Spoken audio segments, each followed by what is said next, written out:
Hello students, कक्षा 11 की book है glorious India during and after independence. उसका चौथा चैप्टर में आपको नोट से पढ़ाने जा रहा हूँ। बहुत ही इंपॉर्टेंट वीडियो आप सभी के लिए। तो चलते हैं इस पेपर को शुरू से लेकर अंत तक सोल्व करने के लिए। ठीक है। चैप्टर का नाम है Nehru's intellectual legacy and scientific outlook. Nehru का बौद्धिक विरासत, नेहरू की जो बौद्धिक विरासत है और उसका वैज्ञानिक दृष्टिकोण। नेहरूज साइंटिफिक आउटलुक, नेहरू का वैज्ञानिक दृष्टिकोण। तो नेहरू का कैसा वैज्ञानिक दृष्टिकोण था वो शुरू से लेकर अंत तक हम पढ़ते हैं। देखो, Nehru believed that progress in science and technology are crucial to solve the problems of India। Nehru ने बिलीव किया है कि जो साइंस और टेक्नोलॉजी में प्रोग्रेस है वो एक निर्णायक है to solve the problems of India. Bharat की जो प्रॉब्लम्स है उसको सोल्व करने में नेहरू ने कहा कि जो भारत में पॉवर्टी है, अनएम्प्लॉयमेंट है और जो डेली प्रॉब्लम्स है उनको सोल्व करने में साइंस और टेक्नोलॉजी की प्रोग्रेस बहुत ही निर्णायक है। ही एक्सट्रीमली बिलीव, उसने बिलीव किया। ही एक्सट्रीमली ऑप्टिमिस्टिक, वो अत्यधिक रूप से आशावादी था। ऑप्टिमिस्टिक का मतलब होता है आशावादी। नेहरू बहुत ही ऑप्टिमिस्टिक था about social transformation brought bye practice of science. बहुत ही आशावादी था कि जो सोशल ट्रांसफॉर्मेशन है, सामाजिक जो बदलाव है वो साइंस की प्रैक्टिस से ही लाए जा सकते हैं। सामाजिक बदलाव क्या साइंस से ही लाया जा सकता है। यानी जो सामाजिक बुराइयां हैं और जो सामाजिक अच्छाइयाँ है वो केवल साइंस से ही आ सकती है। He also share that science only discover knowledge, उसने ये भी शेयर किया कि जो साइंस है वो केवल डिस्कवर कर सकते हैं knowledge, but scientific approach in society make it progressive. यानी साइंस है केवल नॉलेज को खोज सकती है, लेकिन वैज्ञानिक जो अप्रोच होती है वो समाज में वो उस समाज को प्रोग्रेसिव बनाती है, विकासशील बनाती है। He laid the foundation stone of the national institute of science in 1948 है। उसने नेशनल इंस्टीट्यूट ऑफ साइंस को स्थापित किया था। फाउंडेशन स्टोन उसने रखा था, लेड LAID होगा वैसे। He laid foundation stone of national institute of science and science, यानी नेशनल इंस्टीट्यूट ऑफ साइंस की उसने नींव रखी थी 1948 में। ड्यूरिंग नेहरूज प्राइम मिनिस्टरशिप, जो नेहरू की प्राइम मिनिस्टर थी, प्रधानमंत्री का काल था नेहरू का, उस दौरान स्टेप्स वुड टेकन, कदम उठाए गए थे to impart technical training in 1952। Technical training को इम्पार्ट करने के लिए, इम्पार्ट नहीं इम्पार्ट, यानी टेक्निकल ट्रेनिंग देने के लिए उसने 1992 में उसने चरण कदम उठाए थे। और इसका पहला कदम ये था, first of the 5 IITs stabilized during his period. यानी जो पहली 5 IITs है भारत की वो नेहरू के काल में स्थापित हुई थी। ठीक है, ये ऐसी सोच थी उसकी वजह से 5 IITs उसके काल में स्थापित हुई थी। अगला देखो, न्यूक्लियर प्रोग्राम, नेहरू का nuclear program. In August 1948 the government of India स्थापित किया गवर्नमेंट ऑफ इंडिया स्टेब्लिश किया द एटॉमिक एनर्जी कमीशन, परमाणु ऊर्जा आयोग नेहरू ने स्थापित किया। Headed by India's leading nuclear scientist doctor Homi Jehangir Bhabha, यानी डॉक्टर होमी जहांगीर बाबा जो न्यूक्लियर साइंटिस्ट था उसके नेतृत्व में एटॉमिक एनर्जी कमीशन की स्थापना की थी 1948 में। तो ये प्रधानमंत्री काल में उसने बहुत बड़ी अचीवमेंट थी कि नाभिकीय जो पावर प्रोग्राम है वो शुरू किया उसने। ठीक है। दूसरा, स्पेस रिसर्च यानी अंतरिक्ष अनुसंधान। नेहरू के टाइम में Indian space programme is brain child of doctor Vikram Sarabhai, यानी डॉक्टर विक्रम साराभाई था, उसके दिमाग में इंडियन स्पेस प्रोग्राम चल रहा था। Who is also called the father of Indian space programme, वो भारतीय स्पेस प्रोग्राम के फादर भी कहे जाते हैं, जनक भी कहा जाता है डॉक्टर विक्रम साराभाई को। ठीक है। इन 1962 doctor Homi Jahangir Bhabha director of the department of atomic energy, यानी 1962 में डॉक्टर होमी जहांगीर भाभा जो एटॉमिक एनर्जी का डिपार्टमेंट का डायरेक्टर था, constituted the Indian national committee, और डॉक्टर होमी जहांगीर भाभा ने एक कमेटी बनाई थी, Indian national committee of space research की, चेयर्ड बाय डॉक्टर साराभाई, जो किसके अध्यक्षता में थी, डॉक्टर साराभाई की अध्यक्षता में इंडियन नेशनल कमेटी बनाई गई थी। ठीक है। Indian satellite programme Rohini kept on launching more advanced rockets.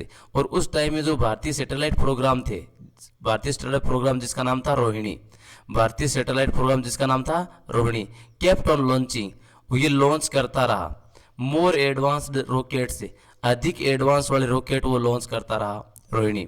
ठीक है। Indian Space Research Organisation was formed in 1969। और उसी टाइम में ISRO, Indian Space Research Organisation यानी इसरो वॉज फॉर्म्ड, स्थापित हुआ था 1969 में, 1969 में। The department of space was established, और स्पेस का जो डिपार्टमेंट है वो स्टेब्लिश हुआ था इन जून 1972 में। ये जेड नहीं है, एस एच है, स्टेब्लिश स्थापित हुआ, ई एस आएगा, स्टेब्लिश्ड है। ठीक है। ISRO started building infrastructure and technology for satellite launch vehicle. ISRO ने क्या किया, स्टार्टेड किया building infrastructure and technology, in technology और इंफ्रास्ट्रक्चर बिल्ड करना शुरू कर दिया था इसरो ने for satellite launch vehicle. Satellite launch vehicle यानी सैटेलाइट को लॉन्च करने वाले व्हीकल्स को बिल्ड करने के टेक्नोलॉजी इसरो ने शुरू कर दी थी। ठीक है। अगला देखो, Nehru's views on democracy, Nehru के विचार डेमोक्रेसी पर। ही बिलीव्ड, उसने बिलीव किया था कि there was no place for the any discrimination based on religion, caste, race and gender in India. उसने ये विश्वास किया था कि कोई जगह नहीं है भेदभाव की, धर्म के आधार पर भेदभाव की, जाति के आधार पर, है ना, वर्ग के आधार पर और जेंडर के आधार पर, है ना, धर्म, जाति, है ना, इनके आधार पर भारत में किसी भी प्रकार के भेदभाव की कोई जगह नहीं है, ये नेहरू ने विश्वास किया। Nehru was of the opinion, Nehru की राय थी कि there is a huge gap between those on the top and those on the bottom, दो जाइए। ठीक है। नेहरू ने विश्वास किया था कि जो व्यक्ति टॉप पर है और जो व्यक्ति बॉटम पर है उनके बीच में बहुत बड़ा गैप है। ये उसकी राय थी कि जो टॉप वाला व्यक्ति धनवान है और जो गरीब है उसके बीच में बहुत बड़ा अंतर है भारत में। ठीक है। There for opportunities living conditions, जो अवसर है, कौन से अवसर, living conditions and basic needs, और आधारभूत आवश्यकता है, आधारभूत आवश्यकता है और जो लिविंग कंडीशन की जो अपॉर्चुनिटी है of the life of people, लोगों के जीवन की, शुड बी ब्रॉट क्लोजर, वो नज़दीक लाई जानी चाहिए। उसने विश्वास किया कि भी लोगों को आजीविका के लिए और जो बेसिक नीड्स है उनकी जो आवश्यकताएं हैं और ज़्यादा नज़दीक लाई जानी चाहिए, क्योंकि गरीब है वो बहुत ज़्यादा गरीब है, ये उसका ओपिनियन थी। ही इज स्टेटेड, उसने स्टेट किया, ही हैज स्टेटेड आएगा, ही हैज स्टेटेड, उसने स्टेट किया कि the meaning of democracy has been understood as political demo, ये एज एस है ना। देखो, उसने बताया कि जो डेमोक्रेसी का मीनिंग है वो समझा जाना चाहिए, किस रूप में, पॉलिटिकल डेमोक्रेसी के रूप में। उसने बताया था कि जो डेमोक्रेसी का मतलब है वो पॉलिटिकल डेमोक्रेसी के रूप में समझा जा चुका है, वेयर एवरी पर्सन एक्सरसाइज है, जहाँ हर व्यक्ति एक्सरसाइज करता है फ्रेंचाइज अपने मत का, अपने वोट का, जहाँ हर व्यक्ति अपने वोट को एक्सरसाइज करता है, यानी हर व्यक्ति अपना वोट देता है। There is no meaning of surprise for people who is economically backward and a hungry. There is no meaning for a of a franchise, surprise नहीं, ये फ्रेंचाइज है। There is no meaning of a franchise, franchise यानी vote है। There is no meaning of franchise, franchise का कोई मतलब नहीं है, यानी वोट का कोई मतलब नहीं है, फॉर दोज पीपल या फॉर पीपल, लोगों के लिए, हु इज इकोनॉमिकली बैकवर्ड, जो इकोनॉमिकली बैकवर्ड है और भूखे हैं, हंगरी है, भूखे हैं। यानी उसने कहा था कि डेमोक्रेसी का सीधा साधा मतलब लोग पॉलिटिकल डेमोक्रेसी समझते हैं, यानी वो व्यक्ति जिनको वोट देने का अधिकार है, इसका मतलब डेमोक्रेसी है। लेकिन उसने कहा कि जिनको रोटी नहीं मिल रही है, जो भूखे हैं, जो बैकवर्ड है, उन लोगों के लिए वोट का कोई मतलब नहीं है। Nehru's, Pandit Nehru's democracy on the principle of participation with decentralization of power. For that, on the recommendation of Balwant Rai Mehta Committee, a 3-tier Panchayat Raj was led at Nagaur district of Rajasthan on 2nd October 1959. Nehru believed ये, नेहरू ने विश्वास किया on the principle, सिद्धांत पर, of the participation of decentralisation of power, यानी power के decentralisation में भागीदारी पर उसने विश्वास किया। उसने विश्वास किया कि भी जो पावर है उसको डिसेंट्रलाइज किया जाए, पावर को ज़्यादा से ज़्यादा डिवाइड किया जाए, लोगों तक पहुंचाई जाए, इस पर उसने विश्वास किया। और इसके लिए उसने क्या किया था, जो बलवंत राय मेहता कमेटी थी उसकी सिफारिश पर a 3 tier panchayati raj was laid, त्रिस्तरीय पंचायती राज की स्थापना की थी at Nagaur district of Rajasthan, Rajasthan के नागौर जिले में ऑन 2 अक्टूबर 1959, 2 अक्टूबर 1959 को 2 अक्टूबर 1959 को नागौर जिले में राजस्थान के पंचायती राज की स्थापना की थी बलवंत राय मेहता कमेटी की सिफारिश पर। क्यों की थी, डिसेंट्रलाइज किया जाए पावर का, इस उद्देश्य से। Nehru's economic resin democratic socialism, Nehru की जो आर्थिक जो क्षेत्र थे डेमोक्रेटिक सोशलिज्म में, यानी नेहरू के जो विचार थे डेमोक्रेटिक सोशलिज्म में थे, है ना। डेमोक्रेटिक सोशलिज्म में विश्वास करता था कि वो ज़्यादा से ज़्यादा जो उत्पादन के साधन है उस पर सरकार का हक हो, सरकार है वो सभी लोगों को बराबर समान हक दे। पंडित नेहरू हैड रियलाइज्ड, पंडित नेहरू ने रियलाइज किया था कि inherent problems of the Indian economy couldn't be addressed without socialism. उसने कहा था कि जो भारतीयों की जो जन्मजात समस्याएं हैं वो उनको एड्रेस नहीं किया जा सकता, ADD है ये, एड्रेस्ड विदाउट सोशलिज्म, यानी बिना सोशलिज्म के भारतीयों की समस्याओं को निजात नहीं मिल सकती थी। नेहरू जो socialist ideas were found in his book wither India, और नेहरू जो सोशलिस्ट आइडियाज थे वो उसकी किताब वीदर इंडिया में थे।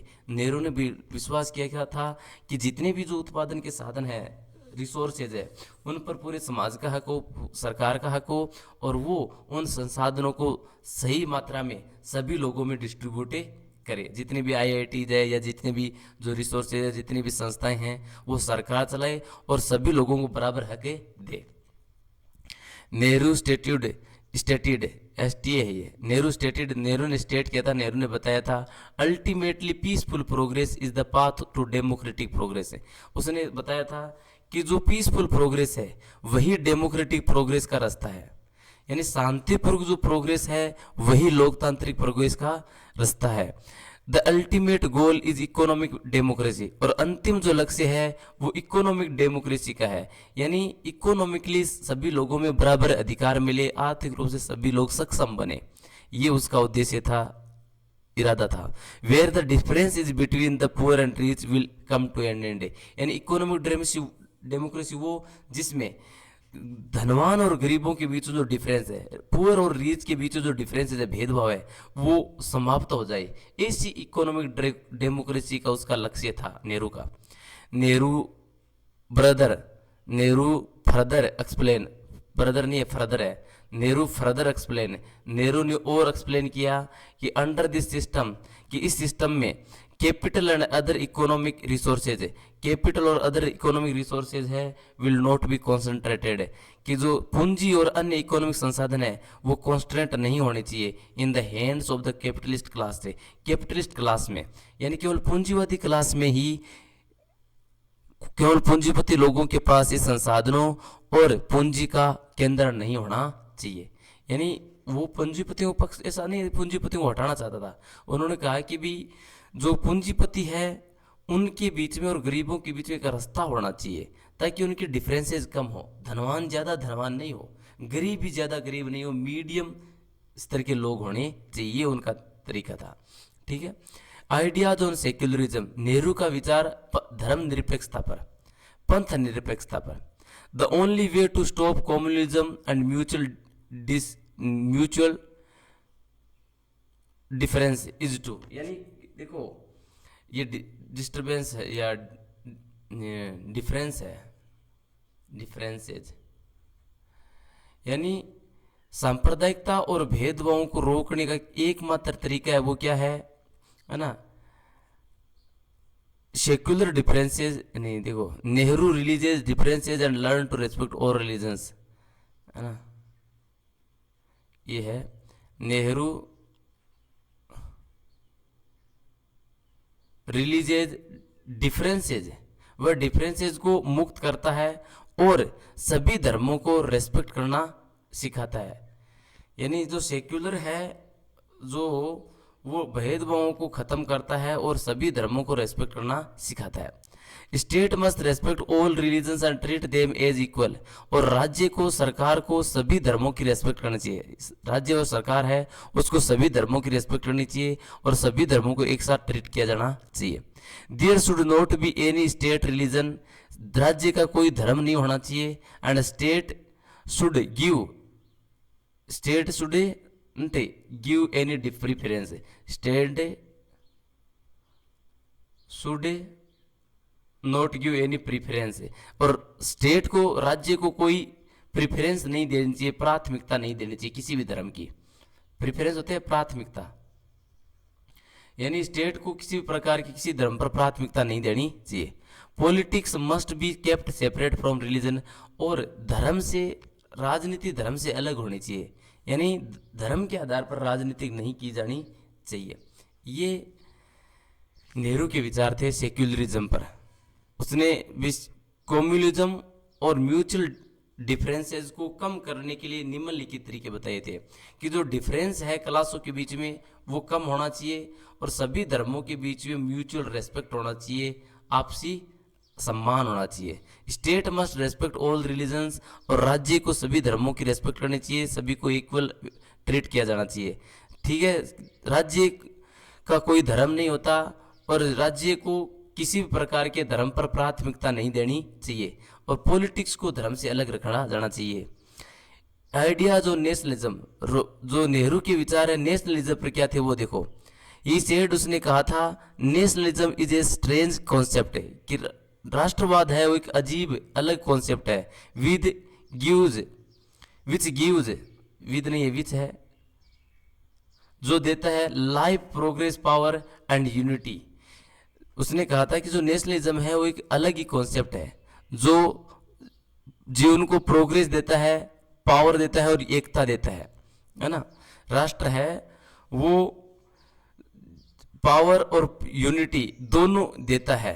ठीक है, at a certain point in nation history however it has a limited tendencies. ठीक है, people start thinking that their country is different from the rest of the world, यानी उसने विश्वास किया था राष्ट्रवाद एक अजीब कॉन्सेप्ट है जिसमें, है ना,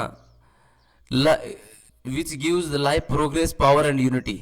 जो कॉन्सेप्ट है वो जीवन को प्रोग्रेस, पावर और यूनिटी ये सब प्रदान करता है। एट द सर्टेन पॉइंट, एक विशेष पॉइंट पर इन द नेशनल हिस्ट्री, देश के इतिहास में, फिर भी it has A limiting tendencies, फिर भी इसमें एक सीमित टेंडेंसीज होनी चाहिए। People start thinking that there nation is different from the rest of the world. इस राष्ट्रवाद में क्या करते हैं, लोग सोचना शुरू कर देते हैं कि उनका देश है वो अन्य देशों से अलग है। यानी कहने का मतलब राष्ट्रवाद से क्या होता है कि हम अपने देश को ज़्यादा प्रायोरिटी देते हैं, और अपने देश को ज़्यादा प्रायोरिटी देते हैं इसका मतलब है कि हम अपने देश को अन्य देशों से अलग समझते हैं। ऐसा नहीं होना चाहिए। राष्ट्रवाद का मतलब है कि हमें अपनी एकता बनाए रखते हुए पावर और प्रोग्रेस करनी चाहिए थी। देश के इतिहास में या देश में एक विशेष पॉइंट पर हमें पावर और प्रोग्रेस का महत्व दिया जाना चाहिए, न कि हमें अन्य देशों से अपने देश को अलग समझना चाहिए। ही वॉज द ओपिनियन, वह इस राय का था कि नेशन इज के not survive along the communism. उसने विचार रखा था कि जो राष्ट्र है, देश है, कैन नॉट सर्वाइव, देश है वो सर्वाइव नहीं कर सकता अलोंग विद द कम्युनिज्म, सांप्रदायिकता के साथ देश सर्वाइव नहीं कर सकता, यानी सांप्रदायिकता से देश है वो बच नहीं सकता, इसलिए सांप्रदायिकता नहीं रखनी चाहिए। नेहरूज इंटरनेशनलिज्म, नेहरू का इंटरनेशनलिज्म, अंतर्राष्ट्रीयवाद। Foundation of the non alignment, Nehru ने नॉन अलाइनमेंट की नींव रखी थी, है ना। नॉन अलाइनमेंट का मतलब होता है किसी भी देश के साथ गुटबाजी नहीं करना, गुटबाजी निषेध, है ना। गुट निरपेक्षता जिसको कहते हैं, गुट निरपेक्षता है वो वर्ल्ड पीस को बढ़ावा देती है, विश्व शांति को बढ़ावा देती है। ये भारत ने उस टाइम में कहा था कि भाई भारत है वो शांति चाहता है और किसी भी देश के साथ किसी प्रकार का गुट स्थापित नहीं करना चाहता है। Non alignment positive policy, non alignment है वो नेगेटिव पॉलिसी नहीं है बल्कि एक पॉजिटिव पॉलिसी है, ये नेहरू ने कहा था। और नॉन अलाइनमेंट क्या है, नॉन अलाइनमेंट एक प्रकार की डायनेमिक पॉलिसी है। डायनेमिक पॉलिसी का मतलब हुआ कि नॉन अलाइनमेंट हमेशा चलने वाली गतिविधि है जिसको हम कभी रोक नहीं सकते हैं, ठीक है। तो नेहरू की जो गुट निरपेक्षता नीति थी उस टाइम अंतर्राष्ट्रीय स्तर पर काफी प्रसिद्ध हुई थी, ठीक है। पीसफुल को एग्जिस्टेंस, पीसफुल को एग्जिस्टेंस शांतिपूर्ण सह अस्तित्व है।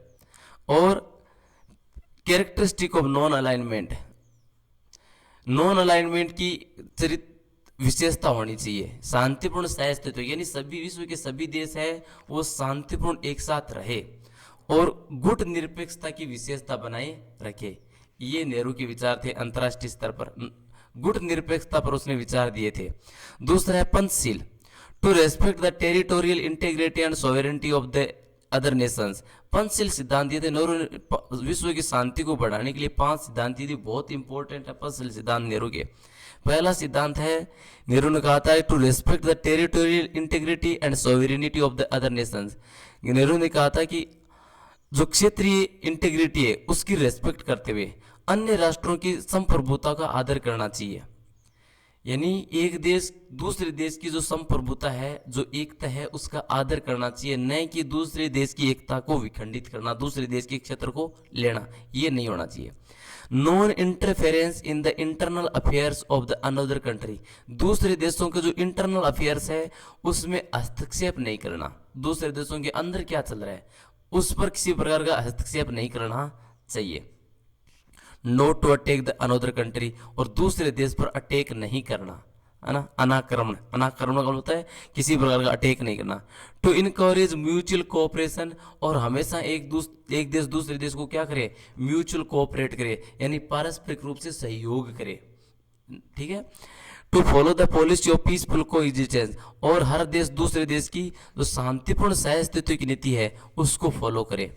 हर देश दूसरे शांतिपूर्ण सह अस्तित्व यानी शांतिपूर्ण एक साथ रहे, ऐसी पॉलिसी हर देश फॉलो करे। तो नेहरू ने ये पंचशील सिद्धांत दिए थे। ये था आपका चौथा चैप्टर, बहुत ही इंपॉर्टेंट है, ठीक है। I hope you understand it very well.